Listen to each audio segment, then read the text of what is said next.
Committee will now come to order. We will start our second panel with a note that by mutual agreement, we're told that the TSA will show up at 12:15.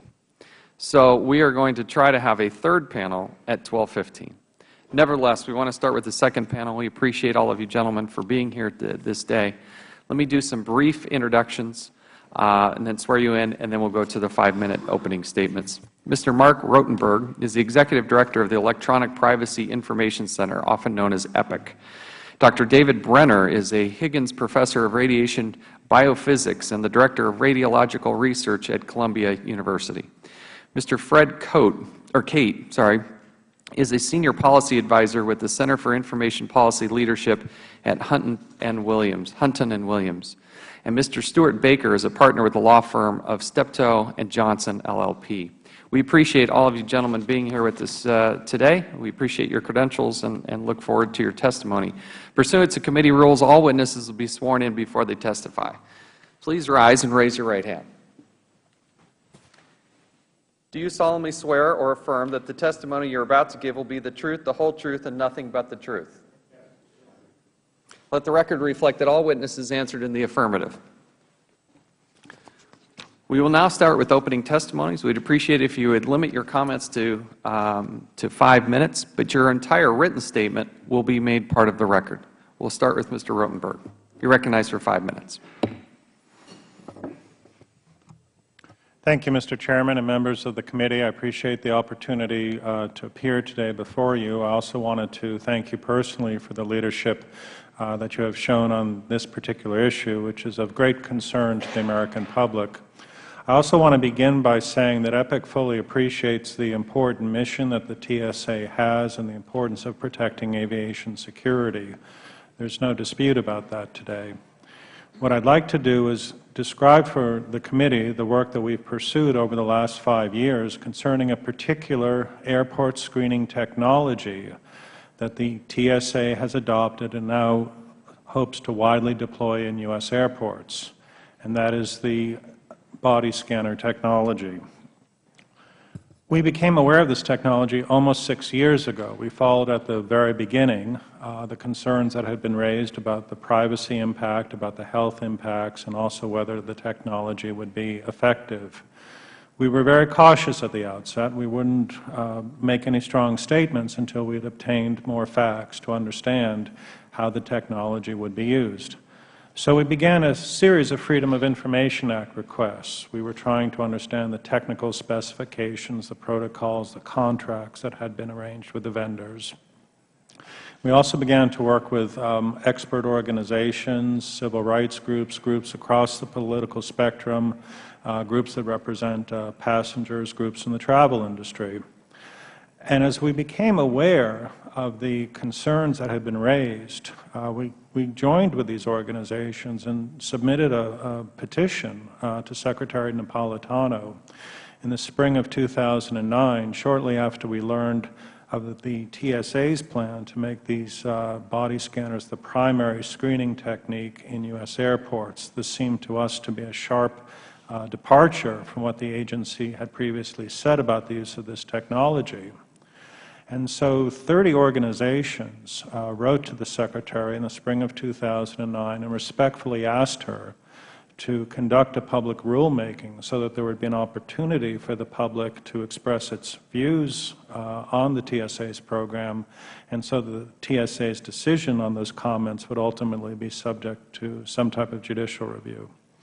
We also in that petition urged her to suspend further deployment of the technology for primary screening because we felt the case had not yet been made that they were sufficiently tested.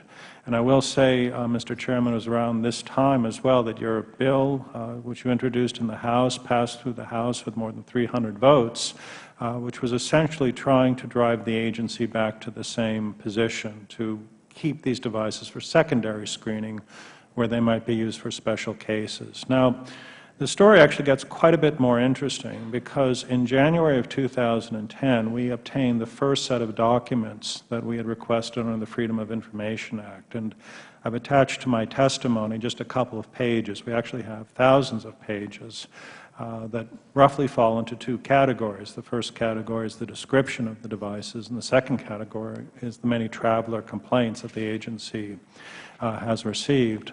Now, the description of the devices, and now we're talking about the procurement specifications and the vendor contracts, are very significant, because what these documents reveal is that the devices that the TSA described to the vendors, in other words, the specifications that the agency outlined, was for devices that had the ability to store and record and transmit images of the naked human body.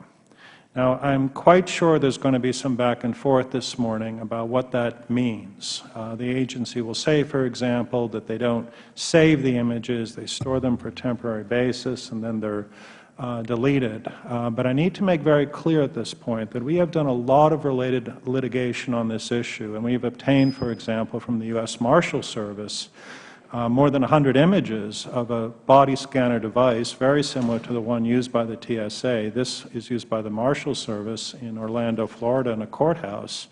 The image is routinely stored and recorded. The TSA itself, subsequent to the documents that we obtained, acknowledged that, in fact, they were storing and recording images in test mode. And then when last year, I believe Chairman Thompson pushed them a bit further on that, they also acknowledged that they were storing and recording images in training mode. And now we know that the agency has over 2,000 images, and I'm referring back to the TSA, detailed images, 2,000. They will not turn over to us because they, for whatever reason, I think, don't want the public to see this.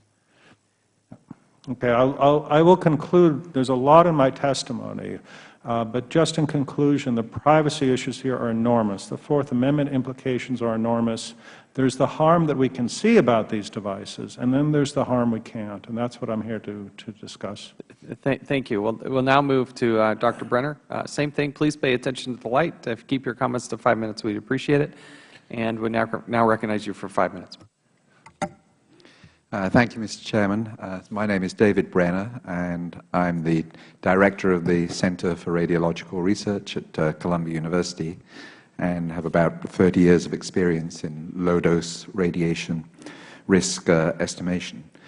So I think one should preface any comments by saying that improved scanning of humans at airports is both desirable and clearly necessary.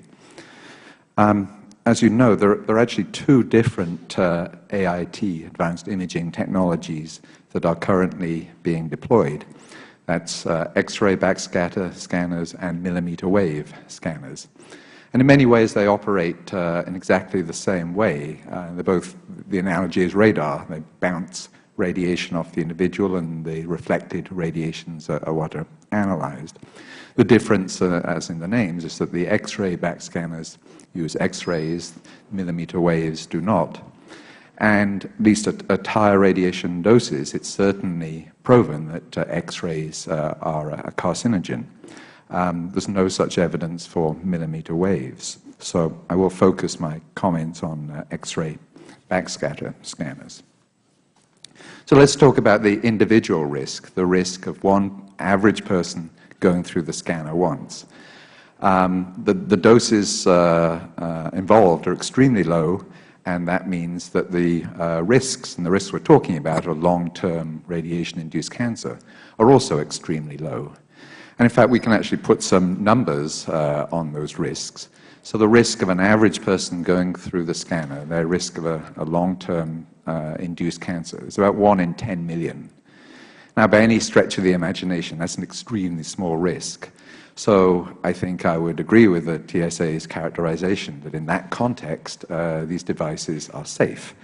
Of course, there are caveats there. Frequent flyers, for example, who can go through a scanner 200 times a year, the risk would be 200 times that. Air flight personnel can go through the scanners 300 or 400 times a year, so the risks are correspondingly higher. And there are also populations that are more sensitive than average, and children are the biggest example there. Children are more sensitive to radiation-induced cancer than adults are. So that's individual risk. So I would certainly go along with a general consensus that you can consider them safe in that context. But there is another way that we always need to think about risk, and that's what we usually call either public health or population risk. And that's to do with both the individual risk and the number of people exposed to that risk. If you have a small risk, but only a few people are exposed to that risk, there's not much public health concern. But if you have a small risk and very large numbers of people exposed, then you get a public health concern. And of course, the issue here is that the TSA's plan now is the goal is to have everybody scanned with these new technologies. And number-wise, that means 700 million scans a year at the moment, increasing in a few years to 1 billion scans a year. So we're talking about an extraordinarily large number of scanners. And you can make a population estimate. Well, how many cancers would you think would be produced by a year's worth of scanning if you had 1 billion scans? And the answer is around 100. 100 cancers a year produced by 1 billion scans. It's important to stress there's a lot of uncertainties involved in that number, but it's the best we can do, and it's done with fairly standard approaches. So even with 100 cancers a year, you could certainly make the argument, well, we're talking about risks and benefits here. The benefits of not having our airplanes blown up would in fact counteract that relatively small risk. But because we have two technologies here, the millimeter wave scanners and the X-ray scanners, and both are apparently equally effective at doing what they're designed to do, but the millimeter wave scanners do not have that potential for a long-term population risk, but the X-ray scanners do. To our mind, it makes a lot of sense that we should be thinking more about using the millimeter wave scanners and less about using the X-ray scanners. And I'll stop my testimony there. Thank you, Mr. Chairman.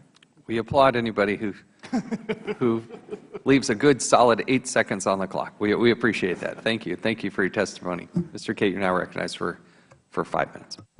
Thank you very much, Mr. Chairman. Can I have his 8 seconds as well? You have just They've come and gone. I would also like to thank you and Mr. Tierney and your colleagues on this committee. This is an extraordinarily important subject because the TSA is an agency that touches probably more Americans than any other agency, which has the power that it has. And now, of course, it is touching them far more intimately and in an environment in which they either choose not to fly or to be subject to that scrutiny.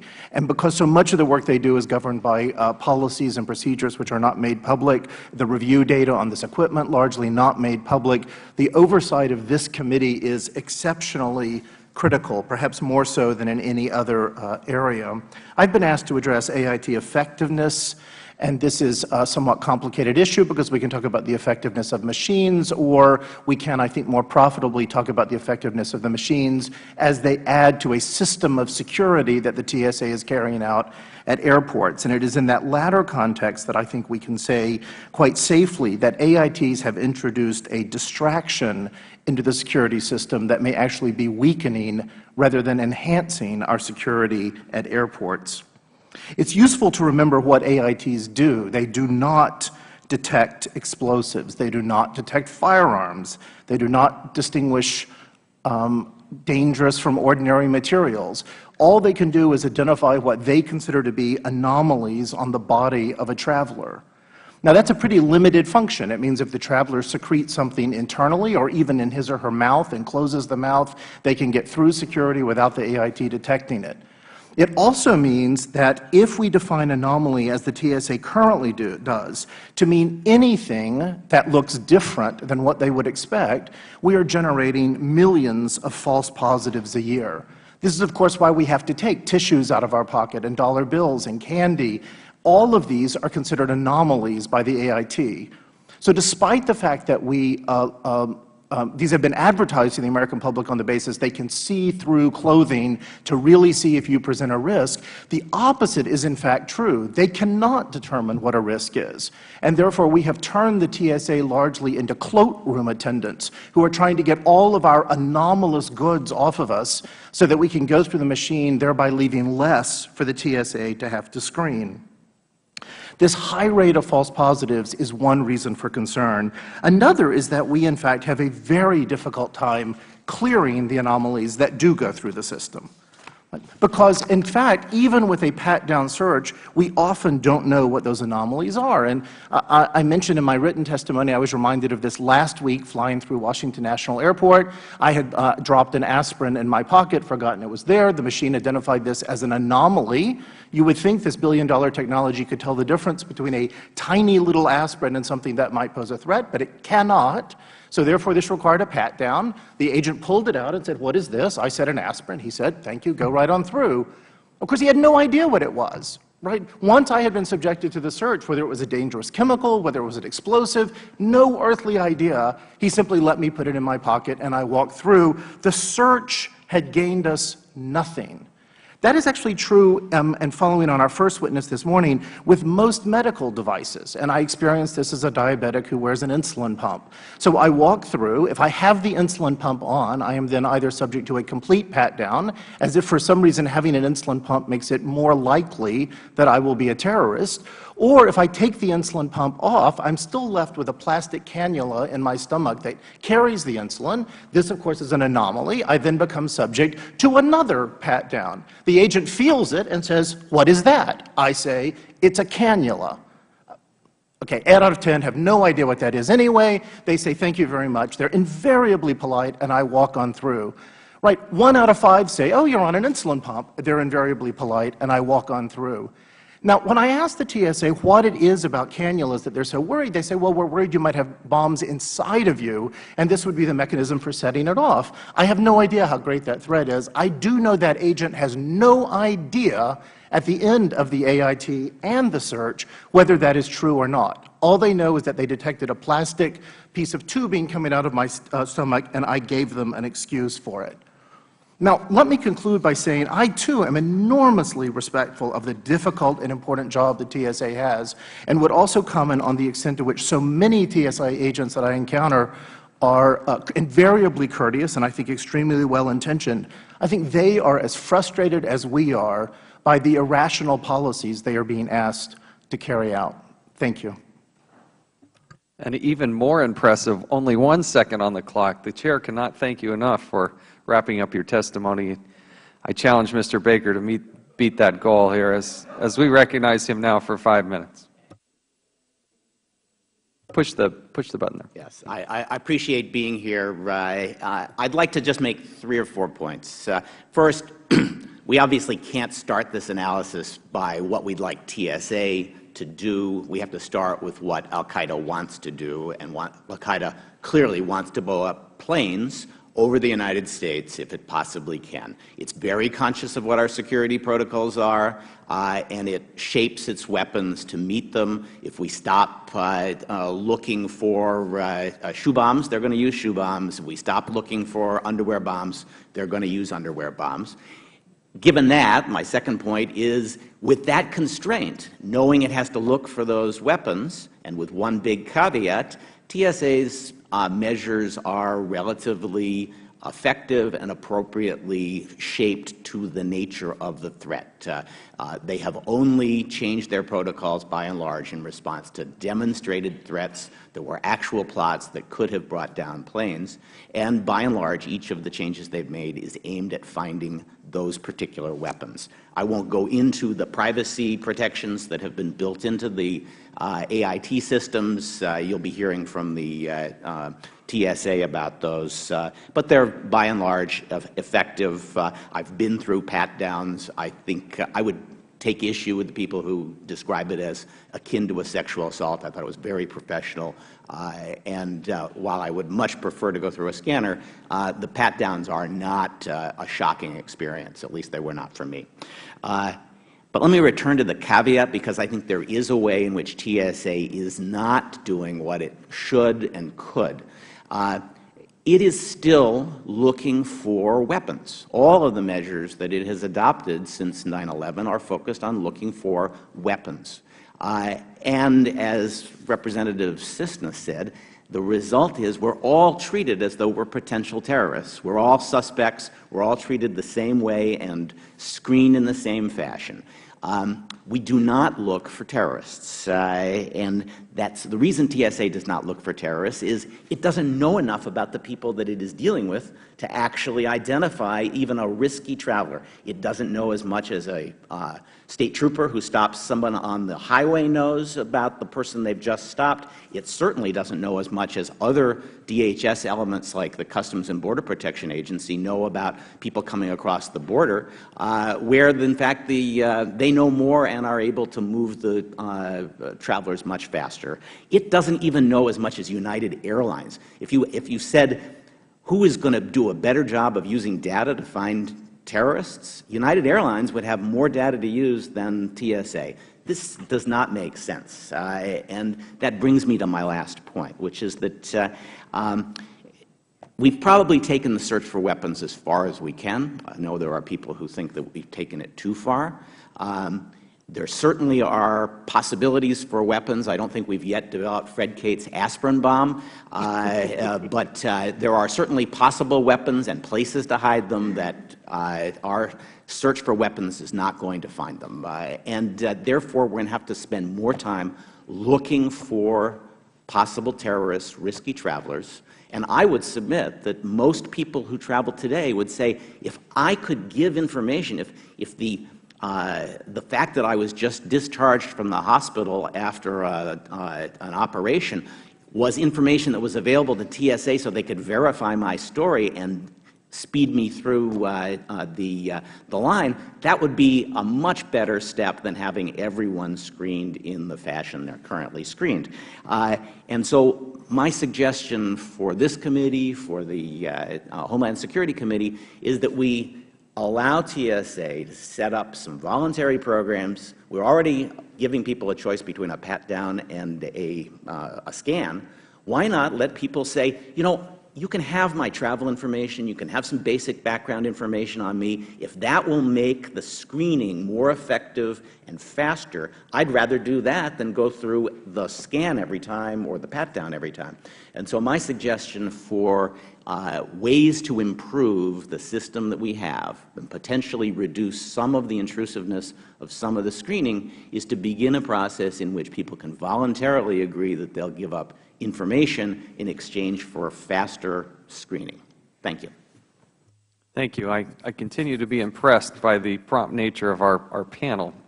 I would duly note that for future panels moving forward. Nevertheless, we would love to move to the questioning phase. I'm going to start by recognizing myself for 5 minutes. Mr. Baker, I think you make an important point, that there are many of us that are concerned that what happens at the TSA is more TSA screening theater than it is about truly targeting and highlighting those that pose the greatest risks. I, for one, believe that the challenge before this country is how do we become more effective and less invasive, that we should not have to give up all of our personal privacy in order to secure an airplane. Nobody needs to look at my kids or my grandmother or whatever naked in order to secure an airplane. And we as Americans should demand that we raise the bar on both and protect people's personal privacy. And we shouldn't accept anything less.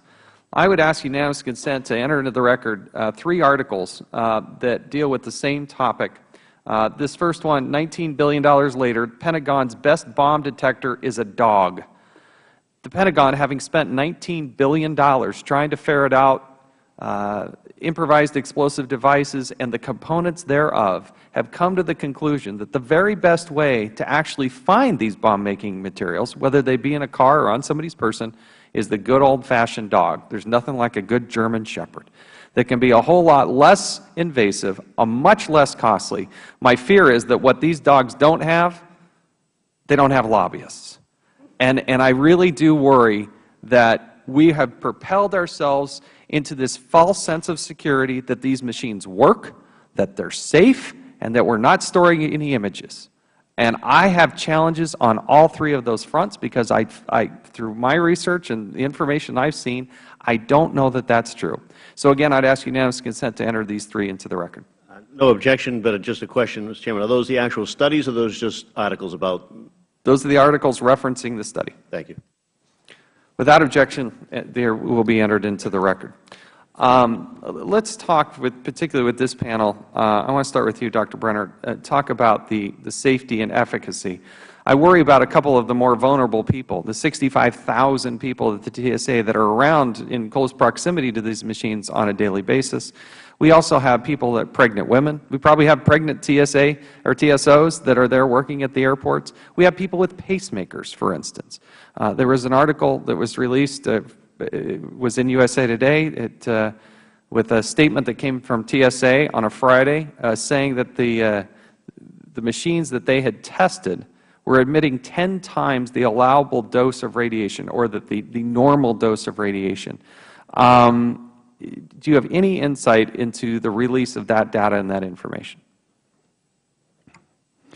Well, coming to your final comment about the factor of 10, my understanding is it was an arithmetical error in analyzing the data, and probably Are you aware of who actually conducted the tests on the machines? No, I'm not. My understanding is that the people that actually conducted the test on the machines was the manufacturer of the machines. Do you have any insight as to whether or not that's how that strikes you? Well, it doesn't give you a great deal of confidence, of course. I guess that's one. As a member here, this concerns me. The people conducting the tests on the machines are the manufacturers, and even they have come to the conclusion that 1/3 of their machines are emitting 10 times. Now, they'll say that that is a mathematical error, it was a training error, we didn't calculate it properly, but we can't make mistakes with pregnant women. We can't make mistakes with people with pacemakers. What would be the effect of somebody who is repeatedly, in high doses, exposed to that type of radiation? Well, let me come back to your first comment. It's very true that the general scientific community does not have access to doing measurements on these machines. So we are reliant on studies that are commissioned either by the TSA or by the manufacturers. Mr. Rotenberg, what's been your experience in trying to access that type of data and information along the way from the TSA? We have actually, Mr. Chairman, we recently submitted a FOIA request to the agency to make those materials available. We don't have expertise in that field, but it is our view that that information should be available to Dr. Brenner and others so that those with the expertise are able to provide some independent judgment. Mr. Rotenberg, if I could, and Mr. Cate, very swiftly, my time's up. The Ninth Circuit Court of Appeals has allowed TSA pat-downs to be deemed as legal as long as it is, quote, limited in its intrusiveness as is consistent with the satisfaction of the administrative need that justify it. You care to comment on that very briefly? My time has expired. Yes, just very briefly. Both the Ninth Circuit and the Third Circuit, this was an opinion by then Judge Alito, have said that these techniques have to be minimally invasive and effective. And our case against the TSA is that, in fact, they meet neither test. Mr. Cate. Thank you, Mr. Chairman. I would just echo that and add, when the National Academy of Sciences panel met for 2 years to look at the question of programs such as this, it recommended adoption of a framework that Congress would require agencies wanting to deploy equipment like this for to determine both intrusiveness into privacy and effectiveness. It would do this on the record to the extent consistent with national security goals, and it would do it in a way so that Congress could provide effective oversight. Despite the fact that DHS actually paid for that study, it has not implemented the frameworks. Thank you. My time has expired. Now I recognize the gentleman from Massachusetts, Mr. Deering. I just want to comment, Mr. Chairman, the panel did a much better job of keeping the time than the Chairman did. So, you know, and not being a stickler for time, I don't say that other than as humor. Guilty as charged. I agree. I think we need to take the time we need to take on this serious issue, but you all did much better. So, thank you. Let me just follow through, Mr. Cate. First of all, I thought your testimony was very interesting and very good, and I thank you for it. But I thought one of the interesting parts, are you an expert on the technical security aspect or on privacy aspects? Excuse me. I'm certainly an expert on the privacy aspects. I'm also an expert on security systems, but not the technical side of this. That's why I didn't direct my testimony to that point. I mean, I thought a number of the comments you made, I sort of been expecting the privacy angle, and then you hit it from the other angle. I thought a lot of your comments were very interesting. None more interesting, I think, than the last comment that you made about there having been a recommendation by the National Academy of Sciences for a proposed framework for evaluating the effectiveness and privacy impact of any new systems and technologies. And your testimony is that the TSA is not doing that on every plan that they put forward? That is my testimony, sir. I would say, of course, if they're doing it in a classified environment, I would not know that. Right. I think we'll have to ask them on that. Mr. Baker, do you know whether or not that's accurate? I don't know whether the particular framework recommended by the National Academy of Sciences was followed, but certainly these machines were put through substantial testing even at the end of the Bush administration. So they've been in testing for quite some time. But we're just not sure whether it was the NAS protocols or not. Yeah, and I have to say, you know, everybody's got an idea for how you could do this testing better, slower, have public comment, have a judicial review. But you know, we had an underwear bomber in Christmas of 2009. These machines were deployed in Thanksgiving of 2010. That was remarkably slowly. If we had waited for Mr. Cates' process, we'd still be standing around with our hands in our pocket. All right. Dr. Brenner, can I just clear one thing up with you, because I think it's important on that. To my knowledge, nobody refutes the fact that there was a mathematical error made by the manufacturer when he tested that. Am I right in saying that? Yeah, I believe so. Okay. I mean, I think it's important that we understand what the situation is, but there was a mathematical error, and whether or not that makes them really, really, really bad on math is one question, but I think we should just get the facts on that. Now, your testimony raises really potentially serious public health concerns, so I want to make sure I understand it correctly on this. The American College of Radiology released a statement, and it said, and I quote, "It was not aware of any evidence that either of the scanning technologies that the TSA is considering would present significant biological risk for passengers screened," end quote. Before that, the Food and Drug Administration, the National Institute for Standards and Technology, and the Johns Hopkins University Applied Physics Laboratory all determined that the radiation doses for individuals being scanned by X-ray backscatter machines was minuscule and far, far below the accepted industry guidelines.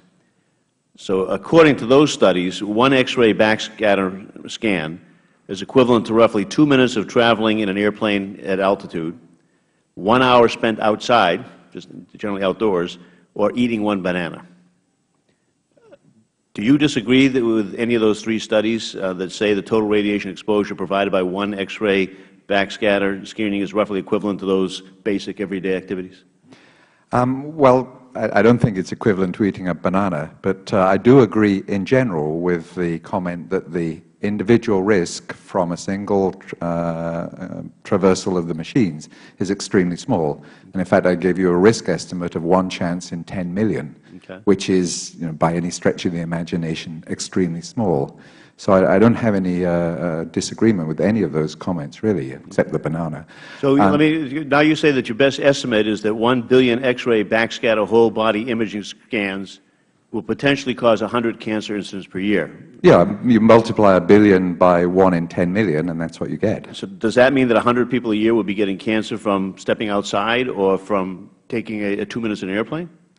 There's no doubt that a lot of cancers that we get in our everyday existence, I mean, 40% of us get cancer, are radiation induced. We know this to be true. But those are unavoidable. The question is, well, this is potentially avoidable. Okay. All right. No, I get it. But I'm just trying to understand it better. So, yes, you might have 100 cases for being outdoors. Yes, you might have 100 cases for spending 2 minutes in an airplane at altitude.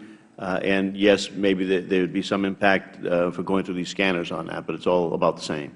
I would agree with that. I think the general issue is because you have one risk in your life, that doesn't mean you have to accept other risks in your life when you don't have to.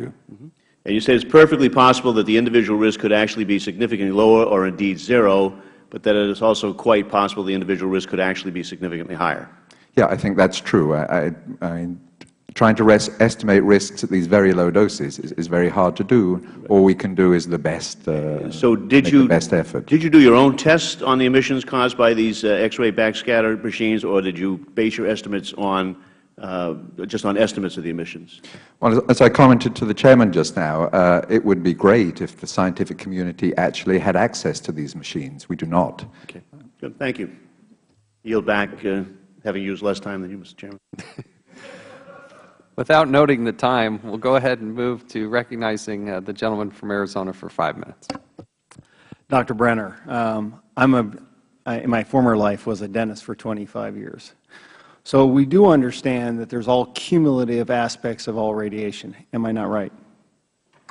Yes, that's correct. And so cumulatively, how would you compare this to a full series of X-rays in the same type of radiation? And put it in layman terms. The doses are much lower than a series of, even of dental X-rays, even when they're ideally done. The key is ideally done right. The key is ideally done. Indeed. Because a lot of scientific method is based upon peer-reviewed applications, is it not? Correct. And not having that availability, we're subjective to the industry's oversight, are we not? We are, in terms of estimating, trying to get a best handle on the actual radiation exposures. Trying to then go from radiation exposure to risk is another story that we're not particularly dependent on industry. But the basic thing you start with is, well, what was the radiation dose? And there's certainly uncertainty there. Well, it seems to me that the point that we keep bringing up in this committee is self-reporting numbers based upon government agencies. And so we're reliant on what the government gives us. And it doesn't seem that we're parlaying those or comparing apples to apples. A lot of times we're comparing apples to tangerines. So we're having some problems with that data, and that seems to be the biggest problem here.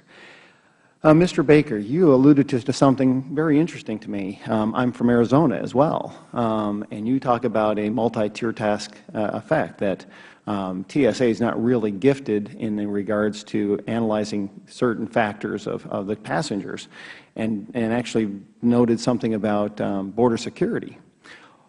Isn't there a place here for interagencies to be developing cross-referencing of looking at passengers, and what would hold that up? Absolutely, there is. CBP has access to a lot of information and uses it well. They essentially scrutinize closely about 1 out of 200 of the people who cross the border, and the rest just walk through. It's 30 seconds or less showing their passport.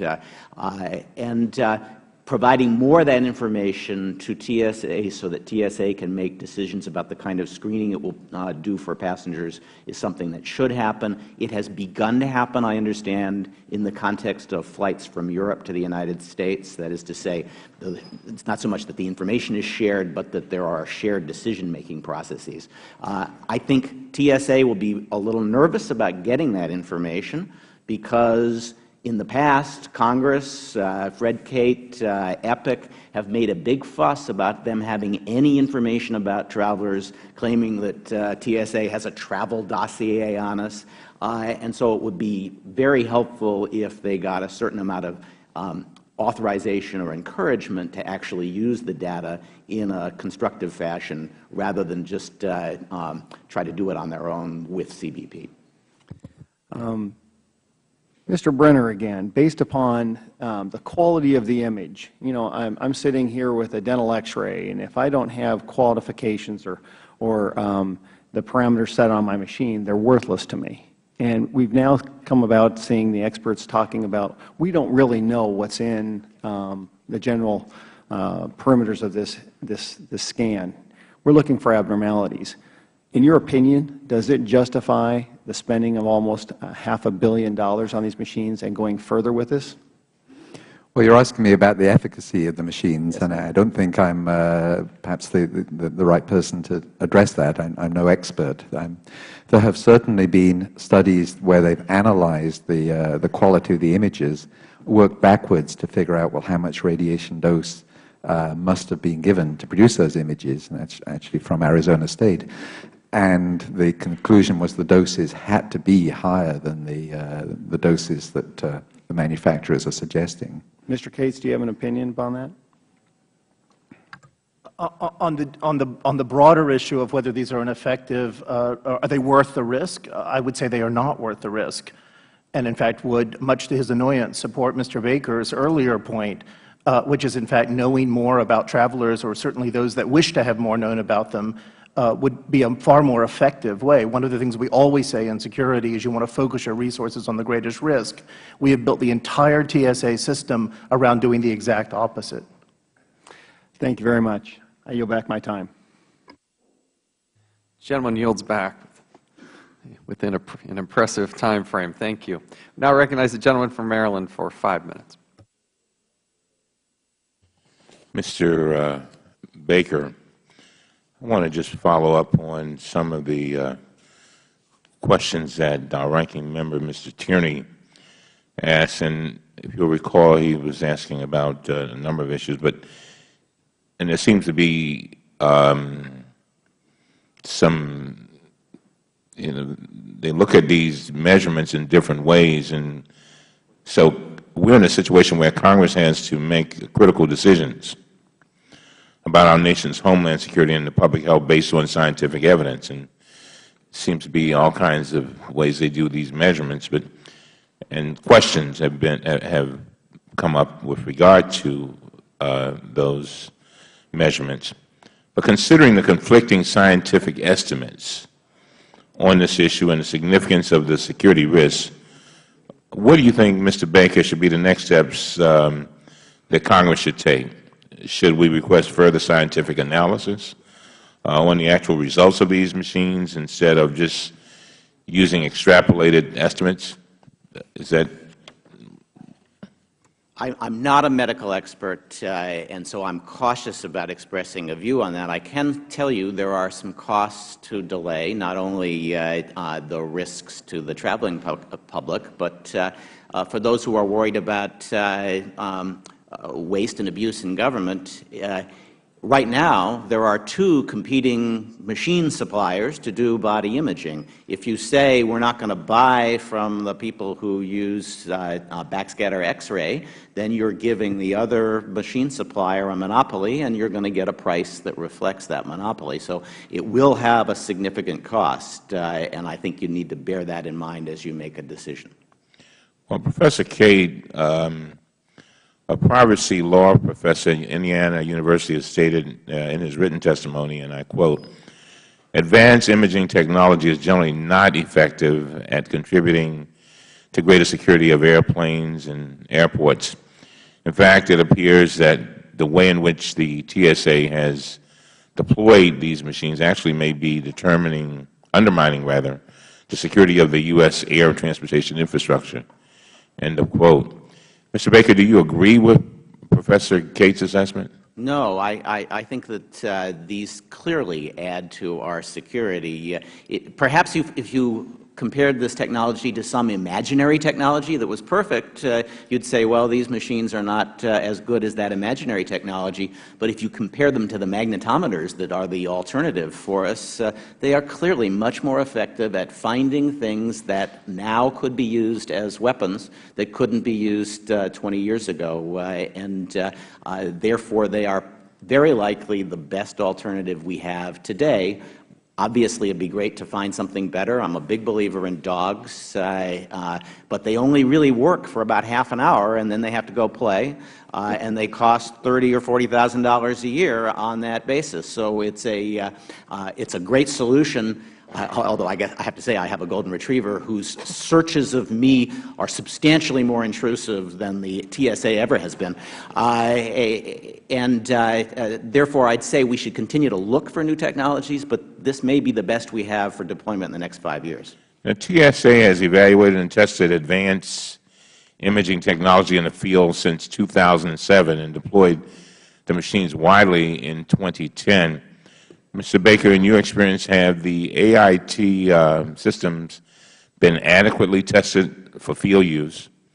And are you aware of any other technology that is readily deployable on a mass scale and has a reasonable chance of preventing a terrorist attack from explosives brought on to an airplane? I'm not. You know, we did do quite a bit of testing in 2007, 2008. We had high hopes for the puffer machines, which would use explosive detection, basically an electronic nose, and they just didn't work reliably enough. The AITs are much more reliable. They're not perfect, and I would be happier if we could use chemical sampling than the technique that AIT uses, but we haven't found a way to make that work effectively yet. Finally, in his testimony, Mr. Rottenberg advocates that TSA or Congress should suspend the use of AIT for primary screening. In 2009, legislation passed the House that would restrict the use of AIT to secondary screening only.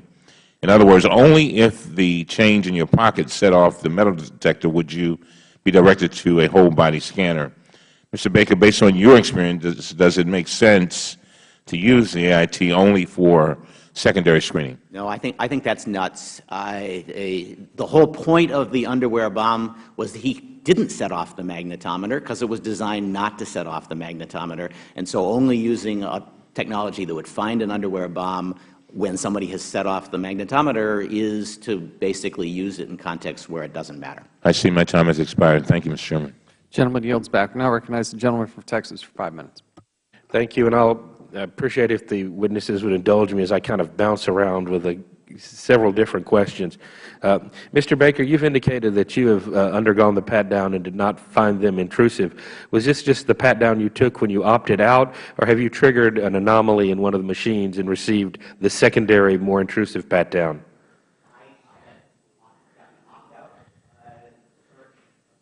I've gotten the opt-out search, and I have set off the anomalies with change in my pocket, but the search consisted of having to show what had set off the anomaly. So I'm confident there are certain kinds of anomalies that would produce a more detailed search, but I haven't been through it. I have. You don't want to be through it. This one is to Dr. Brenner. Have you done any studies with regard to exposure of the TSA agents who are there? I know in typical radiological applications, X-ray technicians are required to wear detection devices to determine their cumulative exposure to radiation. Are we doing anything to protect our TSA agents from radiation that may spill out of these machines? Well, of course, a film badge, film monitor won't protect the TSA agents, but it will certainly give an estimate for future use as to whether they're being exposed.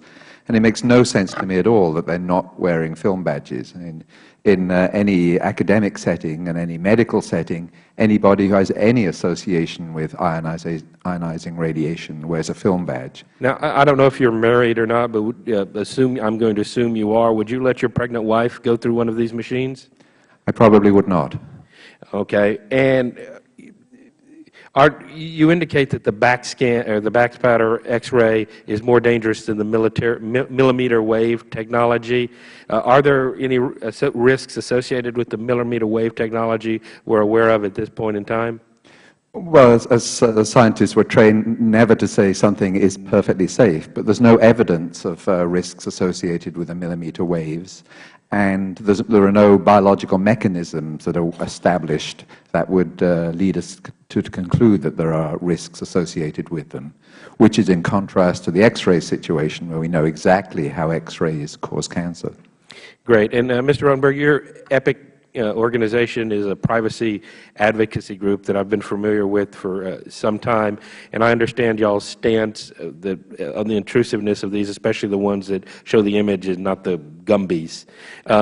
What would your organization's stance be, or if you can't speak for your organization, your personal stance be on actual a voluntary trusted traveler program where the government is able to database certain information about you to allow you to bypass this type of invasive scanning? We've studied those programs as well, and I think what we've concluded is that there's simply no silver bullet. For example, the Clear Traveler program, which was a registered traveler program, that company, which had collected a lot of biometrics on frequent flyers, over 100,000 deep background checks, so that they could get that certification and go through the lines more quickly, actually found themselves in financial trouble.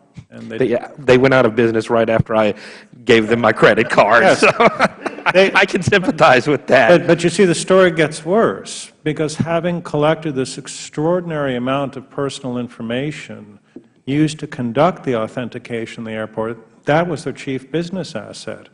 And they turned around and wanted to sell the database that they had acquired on American travelers. And it took a class of the customers of the company to actually go into court in New York and say, you can't do that. You can't sell our personal information that way. So my warning here, and while I don't actually disagree that I think a lot could be done to improve the assessment of passengers, it's one of the recommendations of the IATA, this particular approach has been tried. And there are some risks. Do you think the airlines might be a better organization to do it? I know Continental Airlines keeps pretty good track of me, and every time I get 35,000 miles, they give me a free trip. They know. I think it's 25,000 on United, by the way. But, well, yeah. Hopefully we'll get the better end in the merger there. That may be. Well, yes. I mean, this is one of the things that's always seemed a little odd to me. In other words, if the concern is trying to make sure that the people you know, which is another way of saying the people you can trust, go through more quickly, the airlines do have that information. Those are their frequent flyers. And the people you know less well are the ones you probably want to look at a little bit more closely. That's actually the basis of the approach that's now recommended by the International Aviation Transportation Association. Thank you. I yield back my negative 2 seconds. Thank the gentleman. Gentleman yields back. We now recognize the gentlewoman from Texas for 5 minutes. Mr. Chairman, thank you very much. And I'm going to, gentlemen, thank you for your testimony. Ask some rapid-fire questions, if I might. Dr. Brenner, is there anything that we can do to fix the AIT machines, in your opinion? Well, recall there are two different types of machines. The millimeter waves that, as far as we know, don't have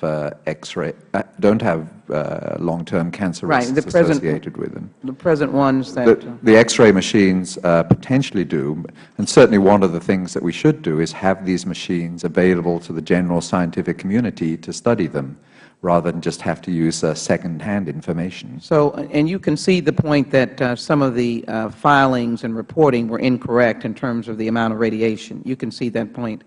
Well, I think there is a more general suggestion that the doses are rather higher than the manufacturers are stating, apart from this recent issue. You've heard the testimony that some of the reporting was incorrect, right? Yes, I have. And they had corrected it, and therefore it would be under what might be damaging or troubling? Well, certainly in the X-ray world, we believe there is actually no threshold below which the risk becomes zero. And your comment is, as you talked about the two distinctive aspects of radiation, your concern with the present current technology, AIT, is what?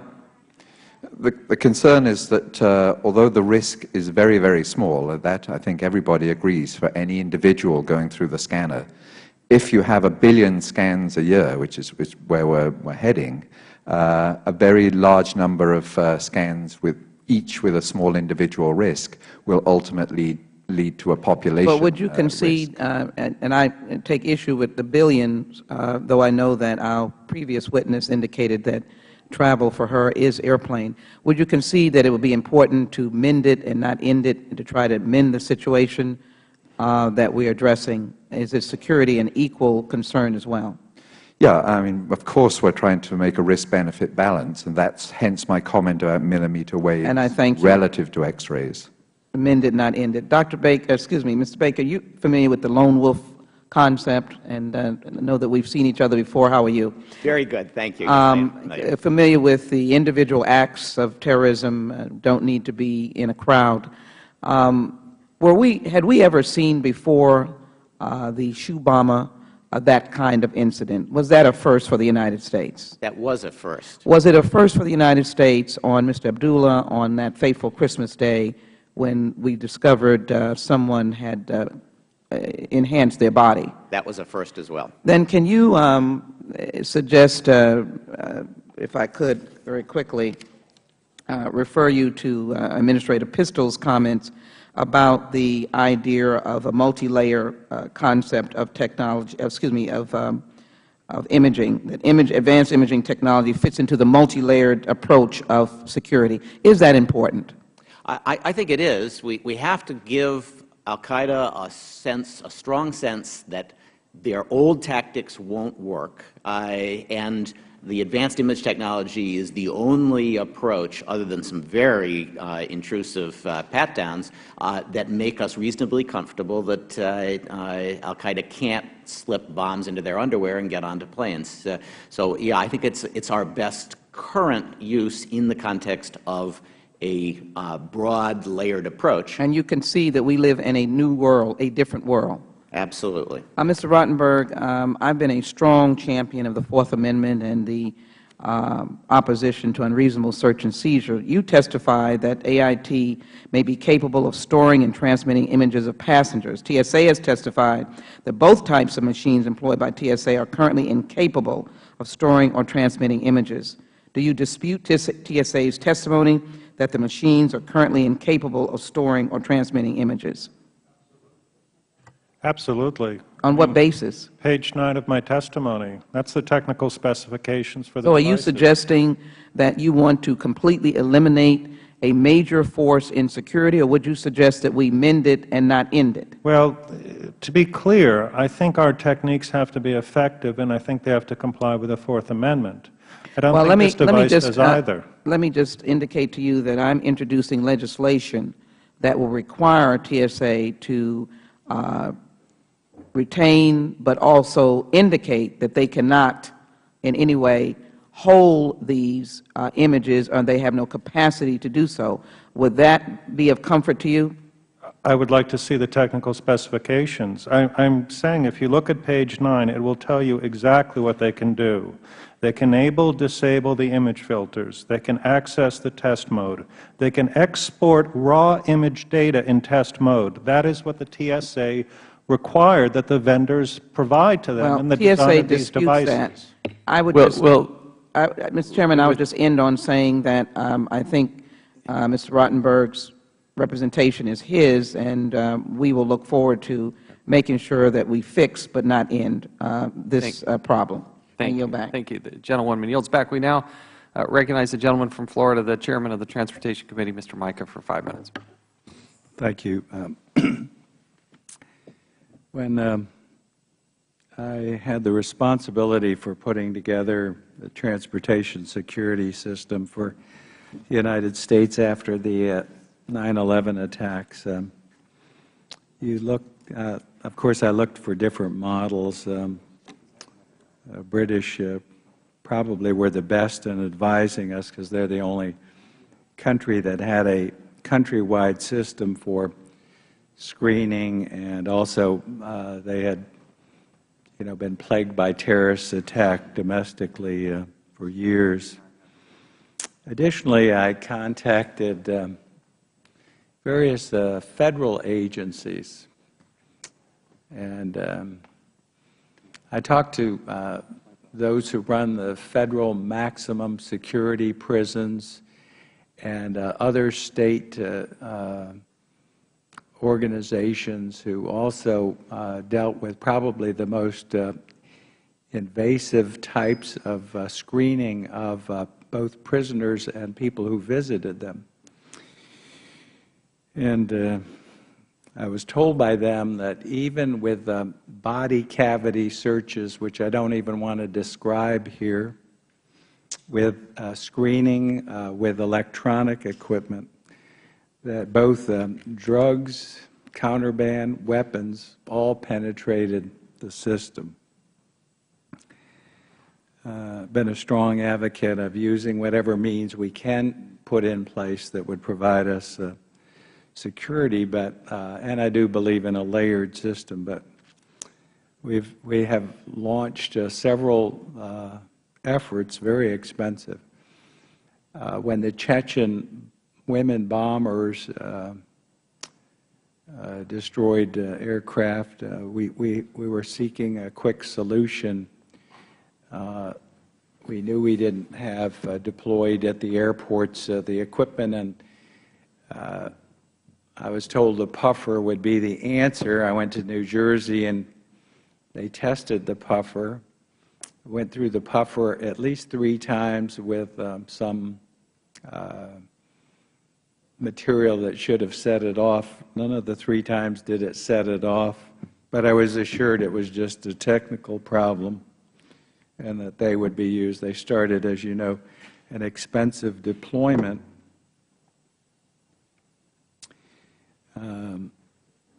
I was not advised when they when they were deploying the backscatter and the millimeter wave, although I did encourage them to look at millimeter wave, I must say, and have been supportive of using advanced technology. But I think the important thing is testing. Now, I was told the puffers would work, and they didn't work. God only knows where they're sitting, and I asked the committee staff to look at that fiasco. Now we're buying a $500 million worth of equipment. I've had that equipment tested. The results are classified, and I asked the members to review that. I can tell you the equipment is badly flawed. It can be subverted. Our staff went out, and our staff subverted the equipment. They informed me in a very simple manner.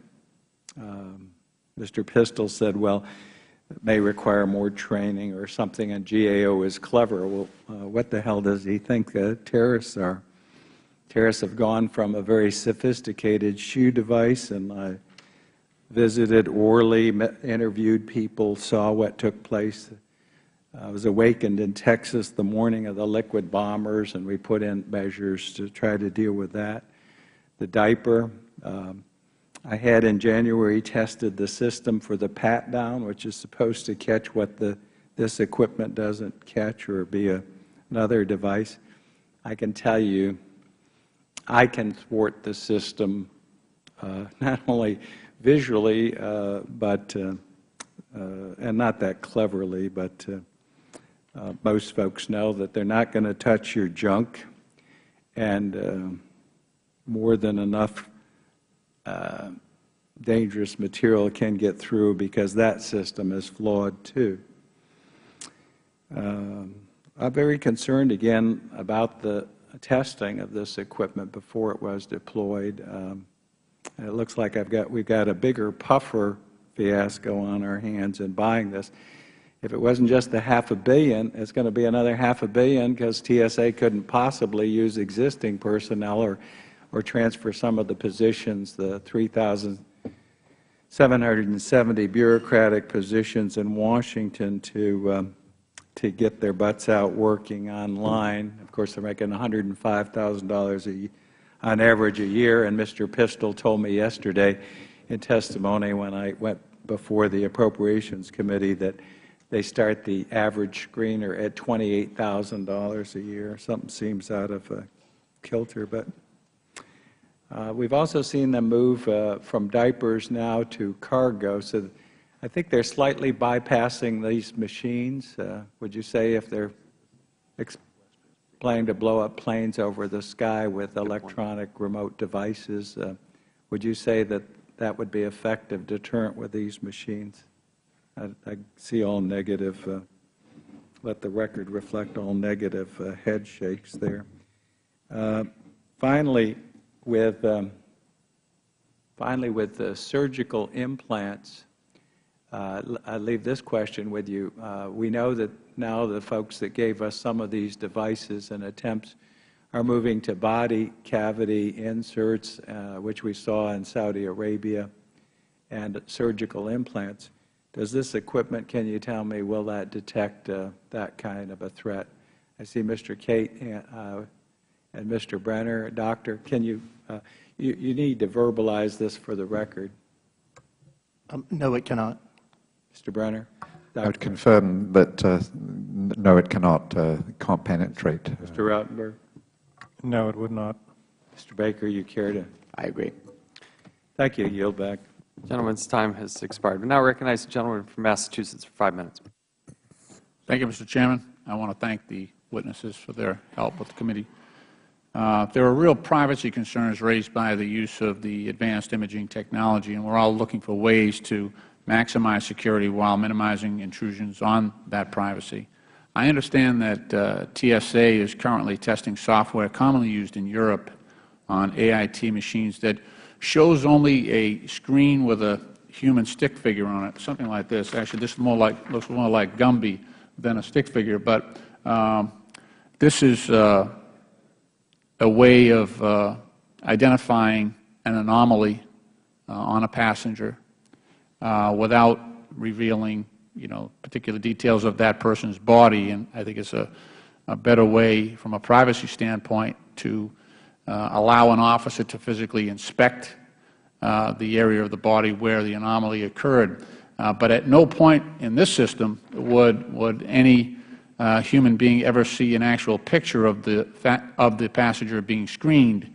And once approved, TSA would be capable of deploying this software across many of its machines in a matter of weeks or months. Mr. Rotenberg, would the employment of this software resolve the principal AIT privacy concerns raised by EPIC in your litigation against TSA? Yeah, Mr. Lynch, it wouldn't. And let me just make a few brief points. First of all, regarding the European experience, it's important to note that very few European countries are adopting AIT. Manchester Airport has it. Schiphol has it, which is where the automated target recognition software is being deployed. Italy tried it and then dropped it. We're really alone right now at this point in treating air travelers as we do in this country. But people do point to Schiphol because they have deployed ATR. Now, it's a different configuration. The other thing that you need to know about this is that the TSO will not be in a remote viewing location. The TSO will actually be standing now in front of the passenger, looking at the so-called Gumby image, and then identifying on the person now in front of them, by the way, those areas of the body that alert for an anomaly. And that will then lead to the subsequent pat-down to try to resolve what the anomaly is. Now, you could say that that's less intrusive because the image is not as detailed, but of course what the TSA told us previously was that the reason they had the TSO in a remote viewing facility was to avoid the problem of the TSO viewing the passenger. Now you're back into that realm of the ATR. The other problem is that the devices will still record the image in its unfiltered form. All of these techniques, the ATR is simply a photo processing technique. It's a bit like when you have a digital camera. You take a color photo, you can make it black and white, you can invert it, you can add sepia tone if you want to. But what you started with is the actual image, and that's still what TSA will have, and that remains our concern. We think more needs to be done to try to resolve the problem of the unfiltered image that the devices will capture. I see. But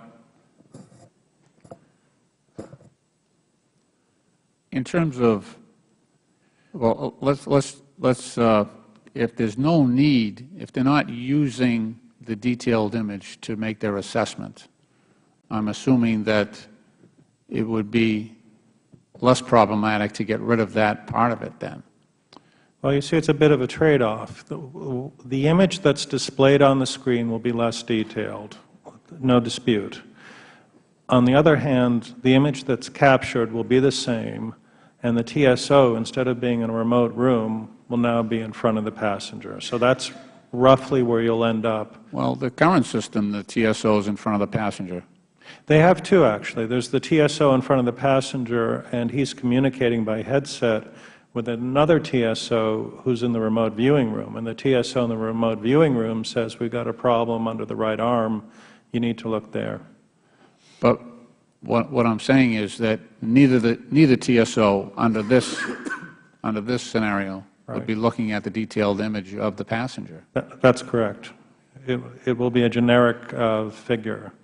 Now, I will say that I don't see how the privacy dimension is encountered here. If both TSOs are looking at this, right. What does it matter whether the person's in front of the passenger or not if they're not looking at a detailed image of the passenger? Well, because the device will capture. I understand that part of it, the technology, right, and they're not using the detailed imaging for any purpose in this process, so I imagine that could be deleted. It could be. I want to point out also, in terms of the rollout of the ATR, when Administrator Pistole was asked about the use of this technique last November, I think this was in front of the Senate Commerce Committee, he expressed a lot of concern. He said it was at least in testing, creating a lot of false positives. Now, it may be that TSA has solved this. My time has expired. Thank you. Gentleman yields back. We now recognize the gentleman from California, the chairman of this committee, Mr. Eisler, for 5 minutes. Thank you, Mr. Chairman. It's really been helpful to hear the questions and answers coming before this, particularly, Mr. Lynch, I appreciate yours, and I certainly appreciate the Transportation Chairman, because I think a lot of people have worked hard on understanding how thoroughly useless this technology currently is. Now, that's an assumption I'm making, but let's walk through it so that I make sure that I have an agreement. At the current time, with 57,000 TSA professionals, we only check a small fraction of the passengers. Isn't that true? If you look at all the places, including San Diego, where, to be honest, we have all of them, all the stations are there, except in order to not back up well past downtown San Diego, they do random, they do anecdotal, if you will. So, first of all, from a security standpoint, we are not secure if the vast majority of passengers do not go through these if they are necessary. Do you all agree with that? Yes. Okay. No, I'm sorry, I don't agree with that. You don't agree. You think if we just pick up half of the people, we're going to stop a bomb? Random screening has a real value for deterring terrorists. They don't want to take the risk that they'll get picked up by the random. These people are willing to blow themselves up, and you think they're scared of getting caught. Absolutely. They do not want to get arrested and fail. And so, you know, random screening does have a place. I would prefer that the screening okay. Well, let's continue along, because this is the old problem we have. You take away all of our civil rights, and you say, but it has some value, but certainly not enough. Crazy people who put shoes in their bombs, you're saying that they wouldn't have done it if they thought they might be caught. Is that right, Mr. Baker? They wouldn't have done it if they thought they might be caught? Much less likely to try that, yes. Okay. So we'll assume that these products cut in half the likelihood of a bomb blowing up an airplane. We'll give you that. Is it worth 57,000 TSA individuals and the countless billions of dollars to cut in half but not even come close to eliminating that, would be my rhetorical question. Mr. Rothenberg, I want to go through a couple of items with you. If it is possible to have technology do completely automated check using something similar to these products so that there is no human element except an X in the case of a high likelihood of something which is a legitimate anomaly, would you say that when that technology is ready to be used, you would consider it, if it met all of those requirements? I just want to quantify that you're not being unreasonable. You simply want a technology that currently doesn't exist. Is that right? Mr. Chairman, I don't think the technology has to be perfect. I don't think it would be realistic to expect a technology to be perfect. I think what I've suggested, as Mr. Chaffetz has, is that the technology should be effective. I think that's reasonable. And I think it should be minimally invasive, because that's what the courts have told us at the Fourth Amendment. And at the current time, the false positives are huge. I've watched them. I mean, it doesn't take much to go through these lines and see every third or fourth person who actually goes through the machine in a secondary. And by the way, that's after they pause and wait for quite a while before they're allowed to go forward. Mr. Brenner, I'm particularly interested because of your, Dr. Brenner, I'm sorry, your knowledge and experience. Do you remember the fluoroscopes of yesteryear and what they did to people who had their shoes fitted using that technology? Oh, yes. And those devices continued to be used well after it was pretty well established that there was a risk associated with them. And my understanding is not only did they increase the likelihood of cancer for those who were having their shoes fitted or those who were using it more often, but they created almost certainty that a shoe salesperson over time would have doses likely to give them cancer and some other problems. Isn't that true? You're right. The biggest doses were to the salespersons rather than the individuals getting the foot examination. So clearly these products, although they may be less than the fluoroscopes of old, they're showing about the same thing. They're designed to show about the same thing. They, in fact, represent a high likelihood that our 57,000 TSA individuals who are not badged to see if they're getting excess dosage are getting dosage far higher than the rest of us would, even as frequent travelers. Well, I'm not sure I know the answer to your question as to whether it's really a high likelihood. But they're getting higher dosage. Almost certainly so, but I think we need to measure those doses. Well, and that's one of the points I think this committee has an obligation to do, is to see that the measurement begins immediately, even if these things are not going to be stopped. Let me go through one more item. I was like Mr. Farenthold, I was a clear passenger. I gave them my retina scan. I gave them all my fingerprints, and I was dismayed when I found out that they thought they were going to sell their asset that, in fact, I'd paid to give them, which is what made me a little worried about things more than I had been in this cyber era. But let me just ask the simple question, including you, Mr. Baker, since you think that everything helps a little. False ID is easy to get. People get it every day, and they come to this country in vast amounts over the Mexican border a few miles from my district.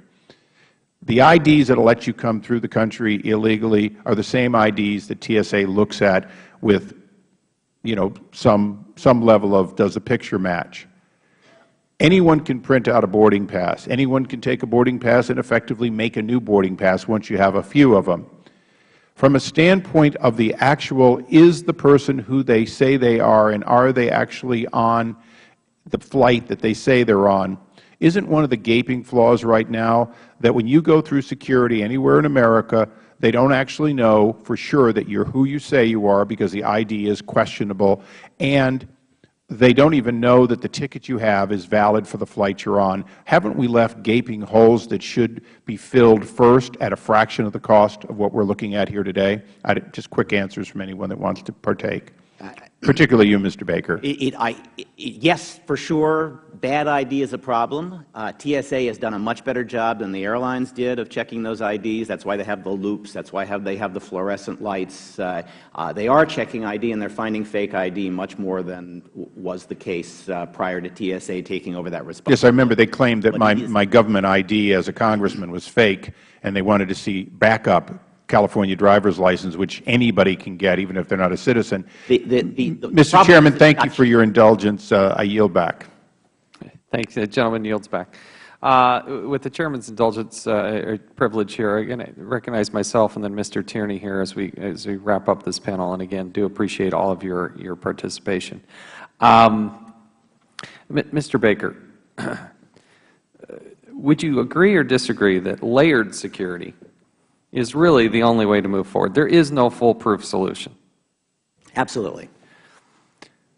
My concern is that these whole-body imaging machines, as they've been deployed, do give us a false sense of security, and in fact are in part security theater, as I call it, that don't necessarily give the degree of confidence that I would like in securing that airplane. Your concern is, but just by going through the metal detector, there are things that go undetected. But conversely, aren't there things that go through a whole-body imaging machine that go undetected? Absolutely. None of this technology is perfect. It's just that these body imagers are much more effective at finding the kinds of weapons we're worried about than magnetometers. So I guess, are you familiar with the Government Accountability Office, who issued an unclassified report in March of 2010? It said, quote, "It remains unclear whether the AIT would have detected the weapon used in the December 2009 incident," end quote. I'm aware of that, and I understand the argument that they're making. It remains unclear to al-Qaeda as well, I would point out. The important thing to say here is, since there's no perfect solution, we have to find a solution that is better than what we have, and we don't have something better than these machines today. And while you mock the idea of using a dog because you have an overly aggressive schnauzer or something, No, I think it's a great idea. I don't mean to mock it. It is a great idea. It's just that it doesn't. Would you agree or disagree with the Pentagon, who says that this is a more effective way than the current AIT? In fact, do we have up the slide here? I just returned from Afghanistan 2-3 weeks ago. If we could pull up that slide. How many whole-body imaging machines do you think we've deployed to Afghanistan? I have no idea. Yeah. How many have we deployed to Iraq or Pakistan, where we have literally over 100,000 of our men and women in harm's way, where we have to deal with the threat on a daily basis? What I'm looking at is people who are really, truly concerned about what's going on in the green zones, They're dealing with these improvised explosive devices which come at them in every way, shape, or form. We're not deploying whole-body imaging machines. We're deploying dogs. And to suggest that they only work for 20 minutes, I believe, is wholly inaccurate. I think the TSA is failing us because they are so insistent on technology. Technology for technology's sake doesn't work. Technology is great, but if it doesn't work, it's not so good. And what I worry about, as the gentleman from Massachusetts pointed out, in going to a Gumby-like type of thing, what if the technology is not working? So again, I wish there was a foolproof solution. I wish we didn't have to deal with the reality of the threat that there is truly terrorists that want to kill our people and blow things up. I worry, though, that the TSA is maybe a little too anxious to deploy technology, even though we know from a parallel experience in Afghanistan and Pakistan and whatnot, they're so quick to deploy technology at an enormous cost, an invasion of privacy, when there are things out there that will make us more secure. I show you this picture because, again, 3 weeks ago, they weren't importing whole-body imaging machines. They had dogs. We have the State of the Union here, one of the most highly secure events out there. They bring in the dogs. That's the point I guess I'd like to make. And I worry that we spent $30 million bringing in puffers with the suggestion that they would work, and then only to find out that they really didn't work. The last point, and Mr. Baker, I appreciate all of you being here. There was one part of your testimony that did trouble me. It was this part that you found that, and this is a quote from your testimony, critics are making a privacy mountain out of a molehill, end quote. You also said that privacy concerns are, quote, counterproductive. And in this day and age where we're trying to balance the Fourth Amendment, the right of Americans to be secure, how do you justify saying that the privacy concerns are counterproductive? We heard a testimony from Representative Cisna here to say that critics are making a privacy mountain out of a molehill. Absolutely, because if we had listened to the privacy advocates, we would have no machines deployed. We would have no protection against the kind of bombs that were used on December 25th, other than magnetometers that do not work. That's the result of privacy lobbying, and I think it's counterproductive. Well, I, for one, wholeheartedly disagree with you. I think that a lot of people have offered a reasonable use of certain machines in certain instances. I, for one, believe that as a secondary screening device, that the whole-body imaging machine does have a certain place. Somebody has a hip replacement, a knee replacement. I think that's a productive use of those.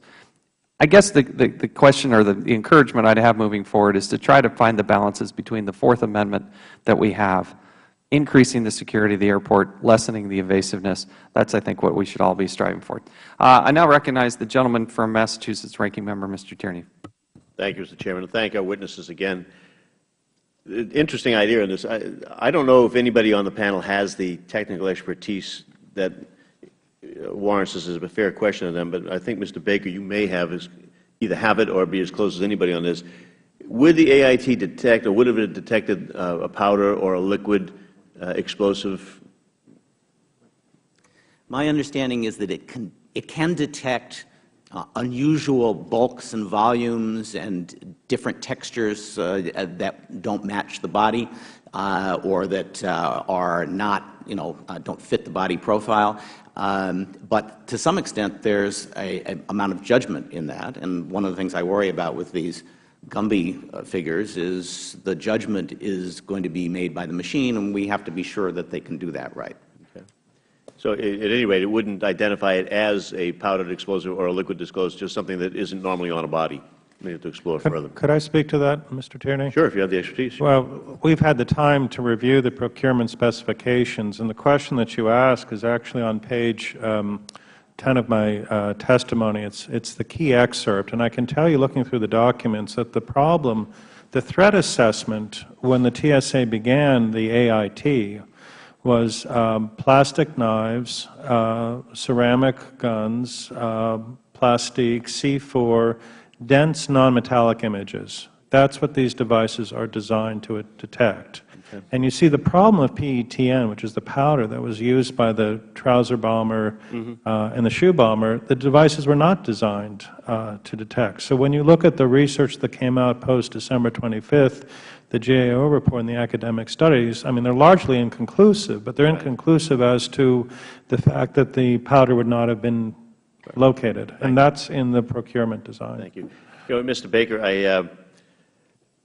I heard you say, make a comment about the millimeter wave versus the X-ray backscatter on that, in assuming, because I haven't heard contrary here, that both of them are equally as effective in detecting whatever it is they're detecting. The millimeter wave apparently doesn't raise any evidence that there be a public health safety problem here. But we buy both of them, am I to say on your testimony, because going to one supplier would keep the cost lower, so we may use one that has a public safety question and one that doesn't as a cost-effectiveness measure as opposed to any other reason to have both of them? As I said, there will be a cost to going to a single sole supplier for something as significant as this purchase. So we have to decide whether or not that cost outweighs the risk of one of them having Absolutely, and I think that the TSA view has been that they think that all the studies suggest the risk is close. So we should explore that, I think, a little. And then finally, not to be contentious, Mr. Chairman, but just to, I think, raise the point that again, we should go back to having some sort of framework for evaluating the effectiveness and privacy on everything. I know two things. One is there are 300 AIT machines currently deployed in Iraq and Afghanistan. It's not like they're just dogs over there. They've been used for the past 6 years. And I just quote from an article that appeared on March 1st of 2003 that examined the possibility of replacing bomb-sniffing dogs with handheld chemical systems. Among the drawbacks of using dogs, the article stated, is that they require rigorous training, testing, and validation exercises in various operational scenarios and with different types of explosives. The animal's performance, which requires constant retraining, frequently declines over time and after extensive field work. According to the article, the dogs became tired after 30 to 120 minutes, which means using more than one dog at each location. Dogs also exhibit behavioral variations and changing moods, which might affect performance. In addition, dogs often trigger false alarms because they are trained to detect chemicals which may appear in other forms than just explosives. And finally, terrorists also may turn to certain stable explosives that emit very little chemical vapor and are therefore harder for jobs to detect. So while I wouldn't totally exclude dogs from the equation in a layered system or whatever, I think they ought to be put through the same evaluation process for effectiveness and for privacy indications on that. As we move forward, we'll, I assume, try to do that. Yield back. Gentleman yields back. Are there any other members seeking to ask questions of this panel? With that, we will thank the panel members for their participation, your efforts, your time in preparation of this testimony. It would allow also for 5 legislative days for members to submit other information. We would also ask and hope that you would cooperate. If members have additional questions, that they be able to submit those to you. If you can provide those answers back to us, we'll make sure that the other members of the committee have that. We thank you for your expertise, for your insight into this, and thank you for your time and effort to be here today. The second panel is adjourned. We had talked about, as they dismiss here, we would need some time to set up the third panel. But I've also come to learn that this committee room has been scheduled and has been committed to that needs set up and whatnot from 1:15 on. Consequently, it's going to be this chairman's prerogative to delay what was supposed to be 2 gentlemen from the TSA that were going to be here as part of the second panel, insisting that they have to have their own separate hearing and they can't be sitting next to somebody that they disagree with. That we are going to delay that third panel and we will reschedule it. We're hoping to do that the first week of April. Mr. Chairman, may I be heard on this? Sure. Mr. Chairman, I don't understand this at all. First of all, we had this whole discussion. We resolved the issue. We've asked the TSA to come over here today. They are here, so they came across to accommodate the Chairman and the rest of this committee. Having them on this panel now or putting them on separately now is not going to be a time factor at all. It will take about 1.5 minutes to put up new name tags, and then we would have 45 minutes minimally to have this hearing, which would have only extended this current panel 45 minutes. I don't think there's any real rationale for that. I'm a little upset that we went through the whole process of trying to be cooperative. TSA did come downtown. It would be effective to have them testify at this hearing. I just think it's totally inappropriate, and I don't think your reasoning is sound enough to give us a real true matter of why it is you won't let them proceed. I ask that the Chairman reconsider, that he allow them to come out right now. They'll have 45 minutes. If you want to bring them back again, if you feel that it hasn't given you a satisfactory opportunity to question them, I will agree to that, and we'll work that out for another term. But to send them away after having gone through that whole process this morning, bringing the Chairman and the Ranking Member of the full committee in, discussing it out, having an agreement, inviting them down here, and then sending them away, I just think is totally inappropriate and disrespectful, frankly. Well, I think I appreciate the gentleman's comments. I appreciate the working nature that our staff and the members have here together. Nevertheless, I do believe that this is of keen interest to most every member that is on this committee. I want to allow adequate time to hear their testimony and allow members to question them. We are also, under committee rules, allowed to have multiple rounds of questioning. We certainly have, right now, just a handful of members here without any sort of notice that would give them adequate time. We have run over by a good 15 minutes, longer from the time that we thought we would start the third panel. In deference to those members who do want to participate on this panel and ask questions, given the late nature of which this second panel was there, and given the fact that they had notice, we had planned on, they had committed to being here for this panel number 2, they certainly had adequate time to do that. I don't want to jump around anybody's. Rather than relitigate that issue, we had that issue litigated. The gentleman will suspend. Well, I have a difficult time suspending. The gentleman will suspend. If you're not going to follow the rules and adhere to our agreement, will suspend. then I'm not sure why I should agree to this. We did not. No, the gentleman will suspend. The agreement was that they were going to come here and participate on the second panel. Now, they refused to do so, and they came to that election by themselves. Was the Chairman not present this morning the gentleman when the agreement will suspend. was made that they would come and I will be testify? happy to yield. I will be happy to yield. Will the Chairman yield? No, not until I guess finish you're not making that my. happy. I'm not very happy until we finish my concluding. Until I make these comments. We had anticipated that this panel would reconvene for panel number 3 at 12:15. It's past 12:15.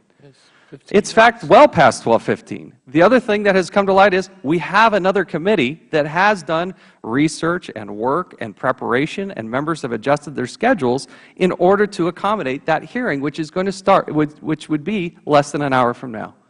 Consequently, I want to do this the right way. I want to do it the right way for the TSA. I want to do it the right way for every member on this panel. So we have adequate time to get to the issues that need to be get at. So with that, I'm suggesting, in fact, I am ruling that we are going to move this third panel to another date. Chairman, you said you'd yield. Will you yield? I'm sorry. You said you would yield. Will you yield? Yes, please. All right. Rather than keep this going on so that you actually make it a reality that there's not enough time, let me just say one more time that there's 45 minutes. You don't know that the panel was going to go an hour with these people anyway. 45 minutes could be entirely adequate. Let's get them started. Let's get them out here. If you want to bring them back at some other point in time, you can do that. You have essentially all of the members that you had earlier here, and they were all made aware that we had come to some agreement this morning that TSA would come on at the last panel. This is no surprise to anybody. Everybody had their testimony from last night. I just find your whole reasoning behind this totally lame and inappropriate, and I'm not pleased at all with having come to an agreement this morning on that and have you come up with a rather lame excuse to put that agreement aside. I would ask you one last time to reconsider, and let's do this the right way and keep our working relationship as we've had it on this as a wholly cooperative idea, one that we can rely on each other's word. Would the gentleman yield? Mr. Chairman. Mr. Chairman, I know we may not complete this. I've been assured that the next subcommittee could move a little bit to give us a little additional time. I've also been assured we won't have votes before 1:15 to 1:30. My concern, which I share with the Chairman, is that we will need to ask the TSA to be willing to come back if we do not conclude by the time of the vote. If that can be agreed to, I would join with the other gentleman to try to start, but we would need that agreement from the TSA. Reclaiming my time, I would in no way impede that and would support that effort to have them back if that's appropriate, and we need more time to finish. On a point of order. Does any other member wish to? Yes. Gentleman from Massachusetts. Mr. Chairman, not to eat up more of our valuable time, but we have them here, and I just want to point out that, your hearing, our hearing, was conflict with a lot of other hearings when we originally scheduled it. That's why members are back and forth. And there's no guarantee that that won't happen again when we reschedule it. It's just the way things work here. I do like the comprehensive aspect of this, where you had a bunch of good panels in here, and I'd like to hear from the TSA. I just hate to waste time. We've got 45 minutes. We could go at these folks, and I have some questions I'd like to ask of them, as I'm sure you are. And if we have to bring them back, we'll bring them back. I yield back. Does any other member wish to speak to this? This committee will stand in recess for 5 minutes while we redress, and we'll make a ruling at that time. Thank you.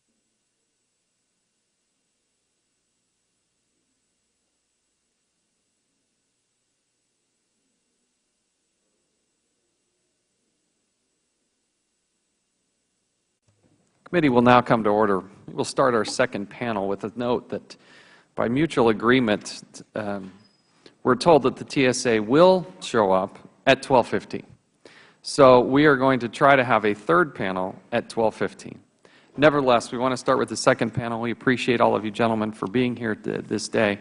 Let me do some brief introductions and then swear you in, and then we'll go to the 5-minute opening statements. Mr. Mark Rotenberg is the Executive Director of the Electronic Privacy Information Center, often known as EPIC.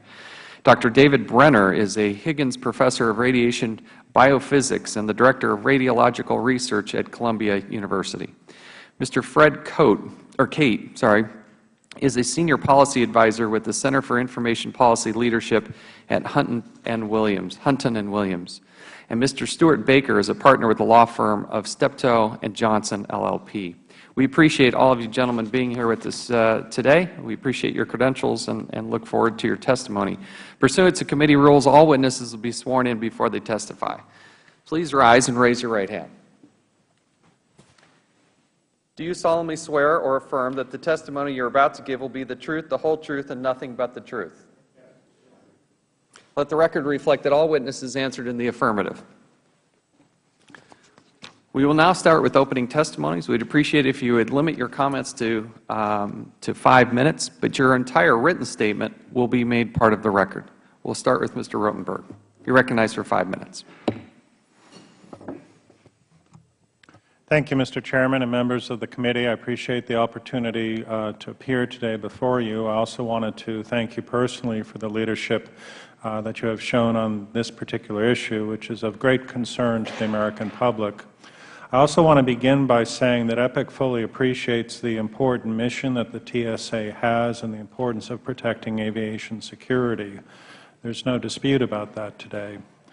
What I'd like to do is describe for the committee the work that we've pursued over the last 5 years concerning a particular airport screening technology. Okay, I will conclude. There's a lot in my testimony, but just in conclusion, the privacy issues here are enormous. The Fourth Amendment implications are enormous. There's the harm that we can see about these devices, and then there's the harm we can't, and that's what I'm here to discuss. Thank you. We'll now move to Dr. Brenner. Same thing. Please pay attention to the light. If you keep your comments to 5 minutes, we'd appreciate it. And we now recognize you for 5 minutes. Thank you, Mr. Chairman. My name is David Brenner, and I'm the Director of the Center for Radiological Research at Columbia University, and have about 30 years of experience in low-dose radiation risk estimation. So I think one should preface any comments by saying that improved scanning of humans at airports is both desirable and clearly necessary. As you know, there are actually two different AIT, advanced imaging technologies, that are currently being deployed. That's X-ray backscatter scanners and millimeter wave scanners. And in many ways, they operate in exactly the same way. They're both, the analogy is radar. They bounce radiation off the individual, and the reflected radiations are what are analyzed. The difference, as in the names, is that the X-ray backscanners use X-rays, millimeter waves do not. And at least at higher radiation doses, it's certainly proven that X-rays are a carcinogen. There's no such evidence for millimeter waves. So I will focus my comments on X-ray backscatter scanners. So let's talk about the individual risk, the risk of one average person going through the scanner once. The doses involved are extremely low, and that means that the risks, and the risks we're talking about are long-term radiation-induced cancer, are also extremely low. And in fact, we can actually put some numbers on those risks. So the risk of an average person going through the scanner, their risk of a long-term induced cancer, is about 1 in 10 million. Now, by any stretch of the imagination, that's an extremely small risk. So I think I would agree with the TSA's characterization that in that context, these devices are safe. Of course, there are caveats there. Frequent flyers, for example, who can go through a scanner 200 times a year, the risk would be 200 times that. Air flight personnel can go through the scanners 300 or 400 times a year, so the risks are correspondingly higher. And there are also populations that are more sensitive than average, and children are the biggest example there. Children are more sensitive to radiation-induced cancer than adults are. So that's individual risk. So I would certainly go along with a general consensus that you can consider them safe in that context. But there is another way that we always need to think about risk, and that's what we usually call either public health or population risk. And that's to do with both the individual risk and the number of people exposed to that risk. If you have a small risk, but only a few people are exposed to that risk, there's not much public health concern. But if you have a small risk and very large numbers of people exposed, then you get a public health concern. And of course, the issue here is that the TSA's plan now is the goal is to have everybody scanned with these new technologies. And number-wise, that means 700 million scans a year at the moment, increasing in a few years to 1 billion scans a year. So we're talking about an extraordinarily large number of scanners. And you can make a population estimate. Well, how many cancers would you think would be produced by a year's worth of scanning if you had 1 billion scans? And the answer is around 100. 100 cancers a year produced by 1 billion scans. It's important to stress there's a lot of uncertainties involved in that number, but it's the best we can do, and it's done with fairly standard approaches. So even with 100 cancers a year, you could say that the TSA has adopted and now hopes to widely deploy in U.S. airports, and that is the body scanner technology. We became aware of this technology almost 6 years ago. We followed at the very beginning the concerns that had been raised about the privacy impact, about the health impacts, and also whether the technology would be effective. We were very cautious at the outset. We wouldn't make any strong statements until we had obtained more facts to understand how the technology would be used. So we began a series of Freedom of Information Act requests. We were trying to understand the technical specifications, the protocols, the contracts that had been arranged with the vendors. We also began to work with expert organizations, civil rights groups, groups across the political spectrum, groups that represent passengers, groups in the travel industry.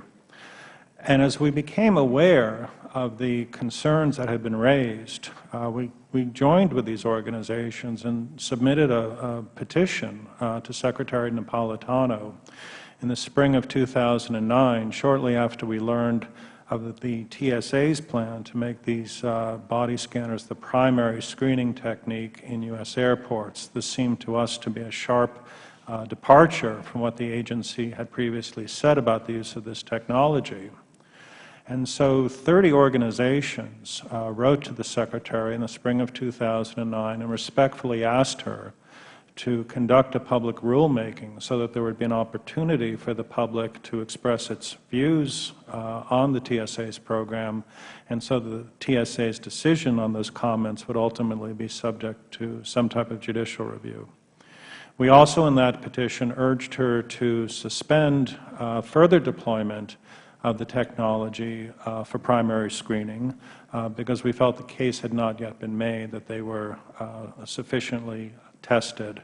And I will say, Mr. Chairman, it was around this time as well that your bill, which you introduced in the House, passed through the House with more than 300 votes, which was essentially trying to drive the agency back to the same position, to keep these devices for secondary screening where they might be used for special cases. Now, the story actually gets quite a bit more interesting because in January of 2010, we obtained the first set of documents that we had requested under the Freedom of Information Act. And I've attached to my testimony just a couple of pages. We actually have thousands of pages that roughly fall into two categories. The first category is the description of the devices, and the second category is the many traveler complaints that the agency has received.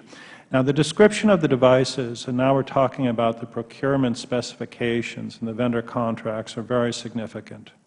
Because what these documents reveal is that the devices that the TSA described to the vendors, in other words, the specifications that the agency outlined, was for devices that had the ability to store and record and transmit images of the naked human body. Now, I'm quite sure there's going to be some back and forth this morning about what that means. The agency will say, for example, that they don't save the images, they store them for a temporary basis, and then they're deleted. But I need to make very clear at this point that we have done a lot of related litigation on this issue, and we've obtained, for example, from the U.S. Marshal Service, more than 100 images of a body scanner device very similar to the one used by the TSA. This is used by the Marshal Service in Orlando, Florida, in a courthouse. The image is routinely stored and recorded. The TSA itself, subsequent to the documents that we obtained, acknowledged that, in fact, they were storing and recording images in test mode. And then when last year, I believe Chairman Thompson pushed them a bit further on that, they also acknowledged that they were storing and recording images in training mode. And now we know that the agency has over 2,000 images, and I'm referring back to the TSA, detailed images, 2,000. They will not turn over to us because they, for whatever reason, I think, don't want the public to see this.